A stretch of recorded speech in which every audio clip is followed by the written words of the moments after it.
Assalamualaikum warahmatullahi wabarakatuh. Sini kami akan mempresentasikan untuk tugas 13 atau UAS pada rekayasa perangkat lunak. Di sini untuk SKPL-nya atau spesifikasi kebutuhan perangkat lunak, kita menggunakan studi kasusnya e-kantin. Dengan nama saya Ahmad Mifauzi 274 dengan rekan saya Muhammad Rafi Arnanda dengan NIM 282. Ini selanjutnya untuk daftar isi. Nah, yang pertama untuk kebutuhan perangkat lunak. Untuk deskripsi umumnya pada studi kasus kami akan disampaikan oleh rekan saya.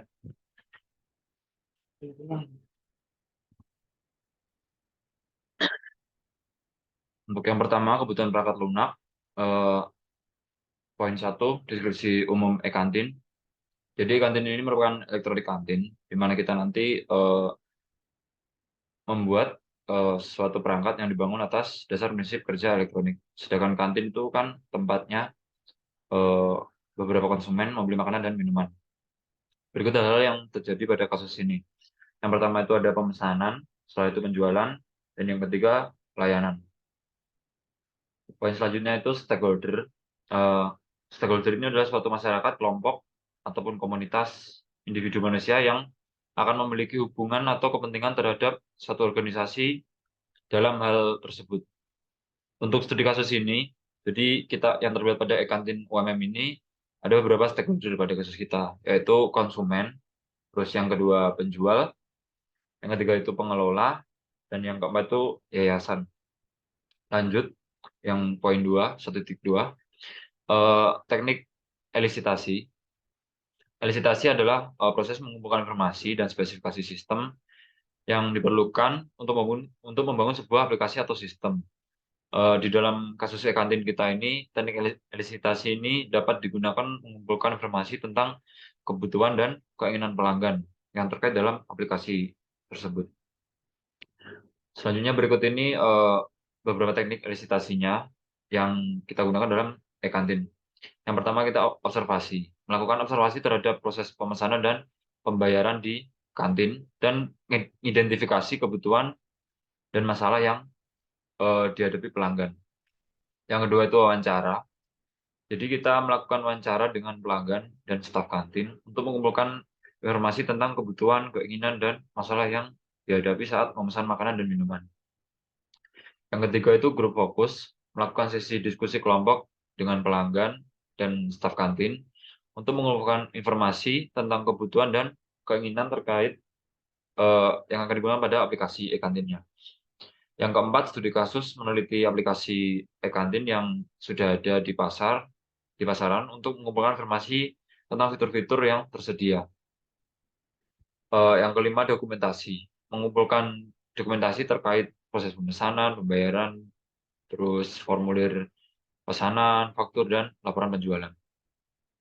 Lanjut di yang poin 1.3, memformalkan kebutuhannya. Jadi ini tuh kita bikin use case diagram. Nah, di mana diagram ini akan menunjukkan timbunan dan aktor-aktor. Di dalam diagram ini memiliki peran untuk mengorganisir dan memodelkan perilaku sistem yang dibutuhkan oleh user. Berikut diagramnya kurang lebih seperti ini.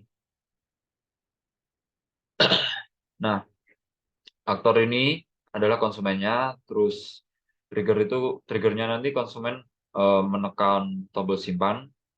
Setelah itu yang balik kondisi awal ini halaman utama aplikasinya. Setelah itu skenario utama itu aksi aktor dan reaksi sistem. Eh, yang pertama konsumen memilih menu pesan makanan, selanjutnya menampilkan form pesanan makanannya, lanjut menginput pesanan makanan, keempat menyimpan data pemesanan makanan, yang kelima mengirim email pesanan, di mana kondisi akhir skenario utama, yang terakhir menerima email pemberitahuan untuk pesanan makanan tersebut. Lanjut yang di poin 4, mendesain proses, itu activity diagramnya. Jadi activity diagram ini bertipe khusus dari diagram status yang memperlihatkan aliran dari suatu aktivitas ke aktivitas lainnya. Dari yang pertama dari aktor, em, memilih menu, terus sistem menampilkan, setelah itu mengisi pesanan yang ada di menu, terus sistem menyimpan, setelah itu sistem memberi feedback ke aktor, aktor menerima feedback dari sistem. Lanjut yang 4.2, sequence diagramnya. Sequence diagram itu bersifat dinamis atau diagram yang urutan, menekan pada pengiriman pesan dalam suatu waktu. Berikut sequence diagramnya. Lanjut yang poin 1.5-nya, desain kelas aplikasi. Jadi di kelas diagram ini memperlihatkan himpunan beberapa kelas antarmuka, kolaborasi, serta relasinya. Diagram ini biasanya dijumpai pada pemodelan sistem berorientasi objek. Jadi di diagramnya ada top up saldo, terus konsumen, dan masing-masing memiliki atributnya sendiri-sendiri. Terus konsumen ini berrelasi ke penjual, penjual ini ada usernya, terus ada penjualan detail, terus ada menu dan penjual. Lanjut yang poin 1.6, merancang basis datanya. Ini akan dilanjutkan oleh rekan saya. Oke, selanjutnya untuk merancang basis data. Di sini untuk AR diagramnya, di mana AR diagram ini kan entity relationship, seperti representasi visual dari hubungan antar entitas dalam database.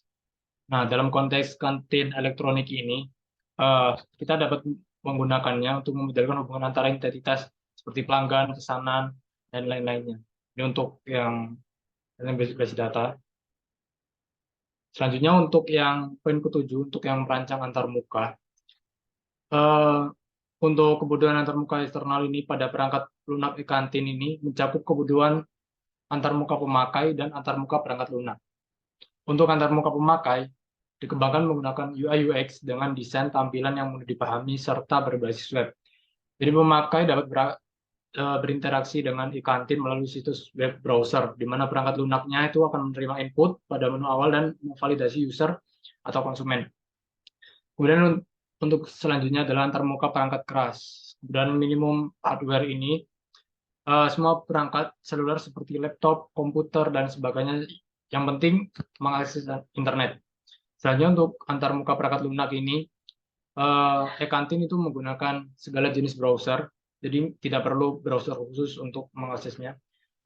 Lalu untuk yang antarmuka komunikasi, di sini untuk komunikasi itu dibutuhkan hanya komputer dan laptop untuk jalannya server. Nah, rancangan antarmuka e-kantin ini kan desain tampilan dan navigasi sebuah sistem menyediakan layanan jual beli makanan dan minuman secara online. Jadi untuk beberapa elemen yang dapat disertakan pada antarmuka e-kantin kami itu sebenarnya ada login, menu, pemesanan, top up saldo, dan menu admin.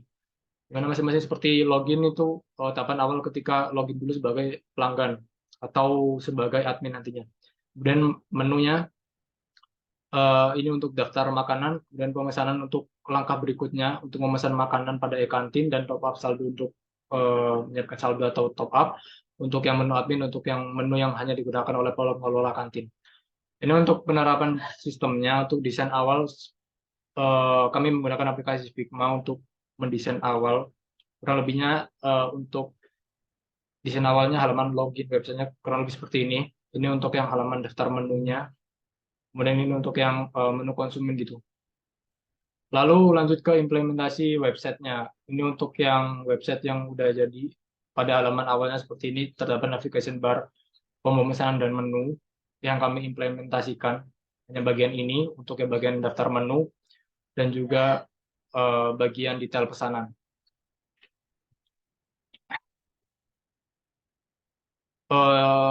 Saya tunjukkan juga yang ini nih.